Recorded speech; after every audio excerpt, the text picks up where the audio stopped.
probably seeing higher beef prices. It was great. Since the beginning of the year, they are up 10 to 20% beef prices are. And in response, President Trump has proposed beefing up meat imports from Argentina, quadrupling what we're bringing in now. As you might remember from Econ 101, more supply should bring down prices. But his plan has sparked backlash from the National Cattlemen's Beef Association.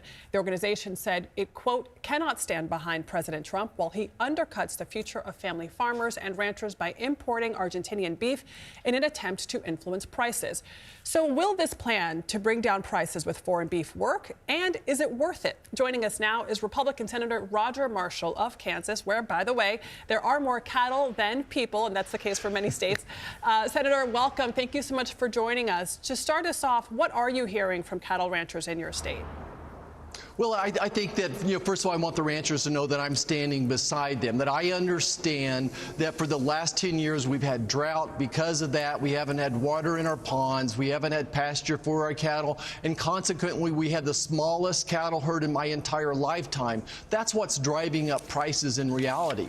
They're also, they are making a little money, but I understand that, the last 10 years we've lost money. So they're doing okay, and one of the reasons they're doing okay are these successful trade agreements that President Trump negotiated in Trump 45, a big agreement with Japan. More good news out of it. They're buying the high-value beef. Let's talk about Argentina just for a second.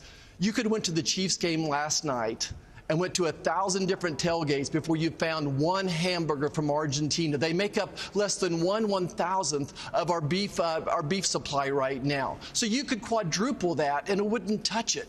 What else is going on is because of tariffs on Brazil and because of a screwworm in Mexico, those countries are not importing hardly any beef into our country right now. So Argentina could never begin to replace those imports. And one last point, we import hamburger from those countries. We don't make enough hamburger in this country. We have high-value beef that we're exporting right now. And by the way, beef is still half the price of fish out there. There's other alternatives. You could buy chicken, you could buy pork if you feel like beef is too high. But I'm standing beside my ranchers. So, Senator, if the Argentinian imports will only be a blip, will hardly have an effect on the market here, why will it bring down American prices, as the president is arguing? Well, I think it'll be much bigger than that. It typically takes 3 or 4 years for the cattle to turn around. It's not like chickens where you can have a new chicken every month. You keep a heifer, that's the female calf. It takes 2 years, so she's ready. So it takes 3 or 4 years before you start growing the herd and seeing it at the marketplace right that. So those are the other things going out there. I think our focus should be on taking care of the screwworm in Mexico. We typically have about 1.2 million cattle come from Mexico in this country. Right now, that's completely shut off. So that would be the bigger market to go after right now. I think there's bigger things going on in Argentina than the beef market. I think the president's trying to push China out of South America. I think that's what's going on there. But, Senator, I hear you saying you're standing with the cattle ranchers there in the state of Kansas, but it seems like there's some daylight between what you're saying and what the National Cattlemen's Beef Association is saying. They're pointing out that in the last 5 years, Argentina has shipped beef valued at more than $800 million to the U.S., and we've only sent to them $7 million worth of U.S. beef. So there's a trade imbalance here that cattlemen are apparently worried about. Is there daylight here? It seems like there is to me. Well, look, maybe we can both be right. The way trade works, let me explain this again. We're importing hamburger from Argentina because we don't grow enough hamburger here.